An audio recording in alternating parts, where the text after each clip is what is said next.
Antony Abell. Yeah? Is it Tony? I call It him is Tony. All right. I hope he doesn't get... Well, it says Antony, Antony here, and I've always Abell known. is the MD of TrustMe. Yeah, Antony. Good to see you. Don't mind How's me it calling you going? Tony? No, call me Tony. You met me well. How are you?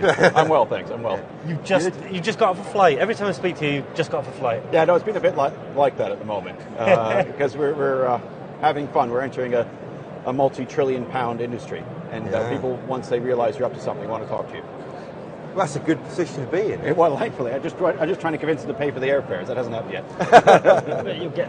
So, who would trust me? Tell me as if I'd never spoken to you before. Well, to give the company its full name, it's called Universal TrustMe Engine Limited.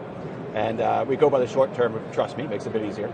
And fundamentally, we're focused on doing a blockchain enabling other people's workflow processes. So we've done some work in shipping, we've done some work in pharma, supply chain management, but the really sexy piece at the moment for most people is what we do with your properties. And fundamentally, we've created a blockchain-enabled property exchange denominated in Bitcoin that allows people to IPO their properties for the first time.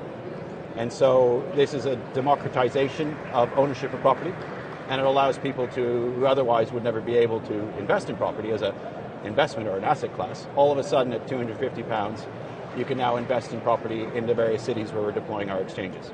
Oh, I love the idea. I mean, we talked about this before, and I think you're onto a winner. You know, this whole creating a property market as such, you know, as an asset class. Yes, indeed. And so many other business models underneath that can underpin that. I think it's surefire.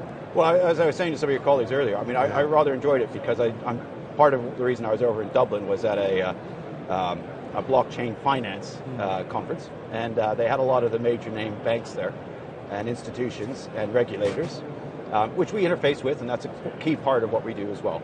But the fundamental is that all of them were saying, okay, well, you know, where's the killer app? Which made us laugh, because most of them are looking at the re-engineering of their existing processes. And the blockchain is fantastic for that, and we'll see more and more of that as we go along. And they're working out the issues of interoperability and security and regulation, and that's fine, because that's all in place to protect the consumer, and that's what when we do like the banks, that's what we like them for. But they don't think outside of the box. They don't think about the different ways that you could then utilize this technology to actually create new products and services.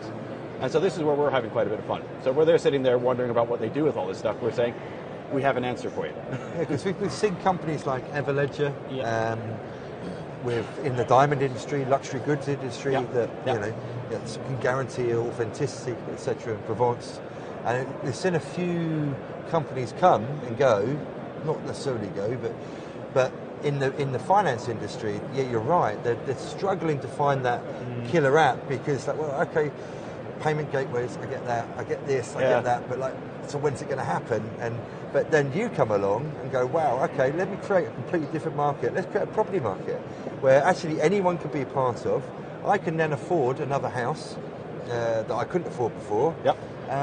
And pick and choose where that is, depending on locations and property fluctuation. That's right. It's fantastic. So you too can be a property magnet. Absolutely. We've all played Monopoly. Oh. You choose your piece. Yeah, I'm terrible at Monopoly. And when you're a billionaire, remember us, we want a nice house at the top of the Hollywood Hills. It'll be very nice, thank you.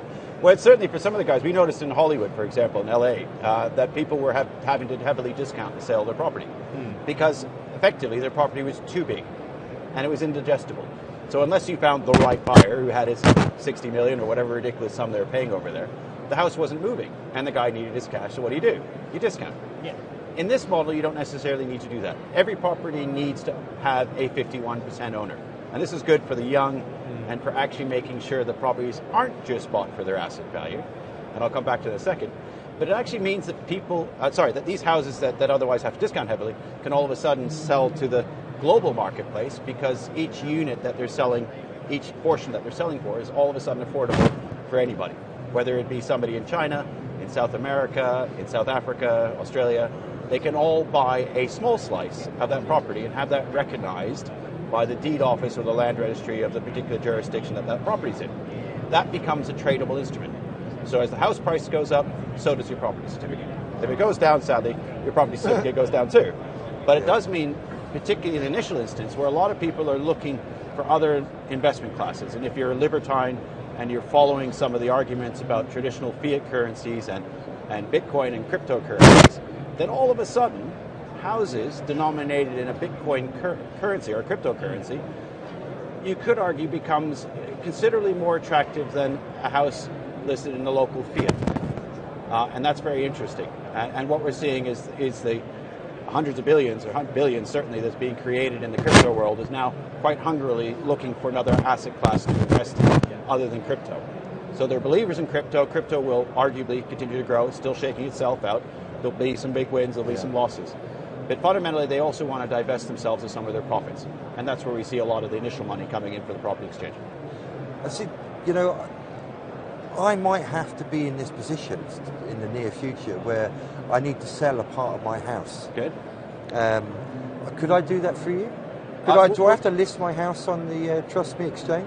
Yes. Hold that thought, because we're just going to go for a quick break and then we will find out the answer. There you go. Pregnant pause.